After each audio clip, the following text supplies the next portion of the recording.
Harut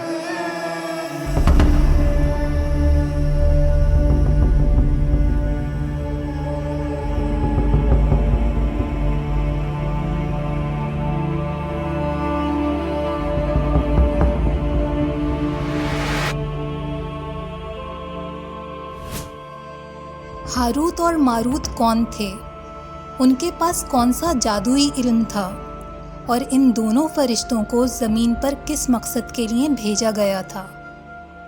ज़माना कदीम में इराक़ के इलाके बाबुल को जादूगरी का गढ़ समझा जाता था। यहाँ जादू का इल्म इस कदर आम हो चुका था कि लोग काहिनों, नजूमियों और जादूगरों के ग़ुलाम बन चुके थे।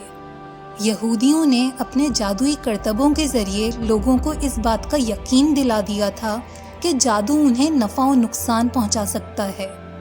इन जादूगरों ने इंसानी फितरत की कमज़ोरियों जैसे लालच, हसद और खौफ का फ़ायदा उठाकर ना सिर्फ लोगों को गुमराह किया बल्कि उन्हें अपना मती व फरमाबरदार भी बना लिया।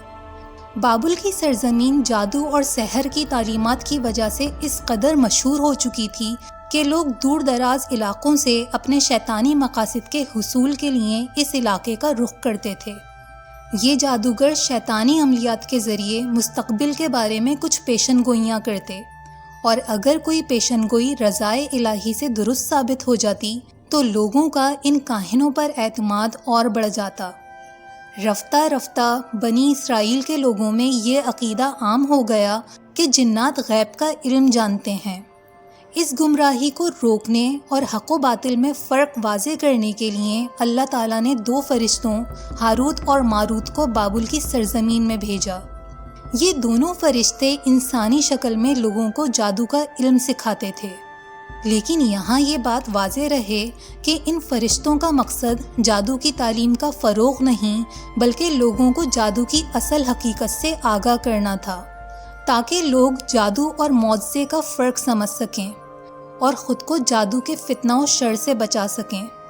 ये फ़रिश्ते लोगों को वाज़े तौर पर समझाते कि जादू एक ऐसा फितना है जो इंसान की दुनिया और आखिरत दोनों बर्बाद कर देता है और कोई भी क़ुव्वत अल्लाह के हुक्म के बग़ैर असरअंदाज नहीं होती, बल्कि जो कुछ भी होता है वो अल्लाह की मर्ज़ी से होता है। हारूत और मारूत लोगों को जादू के उसूल और तरीक़े सिर्फ़ इस हद तक सिखाते थे कि वो इसकी हकीकत को पहचान सकें और इसके फ़रेब से बच सकें, लेकिन साथ ही वो वाज़े तौर पर ख़बरदार करते कि ये इल्म महज़ एक आज़माइश है, कहीं ऐसा ना हो कि तुम इसके फ़रेब में आकर गुमराही का शिकार हो जाओ। फ़रिश्तों की तंबीह के बावजूद बाबुल के लोग इस इल्म का गलत इस्तेमाल करने लगे और अपने ज़ाती मफादात और शैतानी मकासद के हुसूल के लिए इसे एक हथियार बना लिया। जादू के ज़रिए मियाँ बीवी में जुदाई डालना, कारोबार बर्बाद करना और लोगों के दरमियान दुश्मनी करवाना आम हो चुका था। जब अल्लाह ताला ने हज़रत सुलेमान अलैहिस्सलाम को बादशाहत अता फ़रमाई तो आपने लोगों को इस फितना अंगेज़ अमल से रोका। हज़रत सुलेमान अलैहिस्सलाम ने जादू के तमाम नुस्खे और शैतानी किताबें जमा करके उन्हें एक संदूक में बंद कर दिया और फिर वो संदूक अपने तख़त के नीचे दफन कर दिया ताकि इस शैतानी इल्म का हमेशा के लिए ख़ात्मा हो जाए। सुलेमान अलैहिस्सलाम की ज़िंदगी में कोई भी इन किताबों तक ना पहुँच सका, लेकिन आपकी वफ़ात के बाद शैतान ने इस मौके को गनीमत जाना और उसने लोगों के दिलों में ये वसवसा डाल दिया कि सुलेमान अलैहिस्सलाम के तख़त के नीचे एक कीमती ख़जाना दफन है।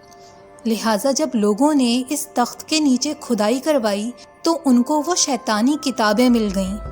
शैतान ने लोगों के सामने फ़ौरन ये झूठा दावा कर दिया कि सुलेमान अलैहिस्सलाम कोई पैगंबर नहीं थे, बल्कि वो तो जादू के ज़रिए हुकूमत करते थे। लिहाजा जिन्नात पर काबू और हवा पर हुकूमत वग़ैरह ये सब मौज़ात नहीं बल्कि जादुई अमल था। बनी इसराइल के लोग शैतान के बहकावे में आ गए और उन्होंने इस बात पर यकीन कर लिया कि सुलेमान अलैहिस्सलाम नाउज़ुबिल्लाह एक जादूगर थे। इसी झूठे अक़ीदे की बुनियाद पर बनी इसराइल में जादू का शरंगेज़ अमल दोबारा फैलने लगा, जिससे सुलेमान अलैहिस्सलाम ने उन्हें निजात दिलाई थी। اللہ تعالیٰ نے سلیمان علیہ السلام پر لگائے گئے الزامات اور تہمت کو نہایت واضح الفاظ میں رد کیا ہے۔ سورہ بقرہ میں ارشاد باری تعالیٰ ہے، اور وہ اس چیز کے پیچھے لگ گئے جسے شیاطین سلیمان کی بادشاہت میں پڑھا کرتے تھے، اور سلیمان نے کفر نہیں کیا بلکہ شیاطین نے کفر کیا، اور وہی لوگوں کو جادو سکھاتے تھے۔ قرآن پاک کی یہ آیت نہ صرف حضرت سلیمان علیہ السلام کی برات کا اعلان کرتی ہے بلکہ اس بات کو بھی واضح کرتی ہے کہ جادو ایک کفریہ عمل ہے جو نہ صرف انسان کے ایمان کو برباد کر دیتا ہے بلکہ پورے معاشرے کو گمراہی کی طرف لے جاتا ہے۔ آئی ہوپ آپ کو یہ ویڈیو پسند آئی ہوگی۔ اس طرح کی مزید انفارمیٹیو ویڈیوز کے لیے آپ اس چینل کو سبسکرائب کر سکتے ہیں۔ Thanks for watching this video. اللہ حافظ۔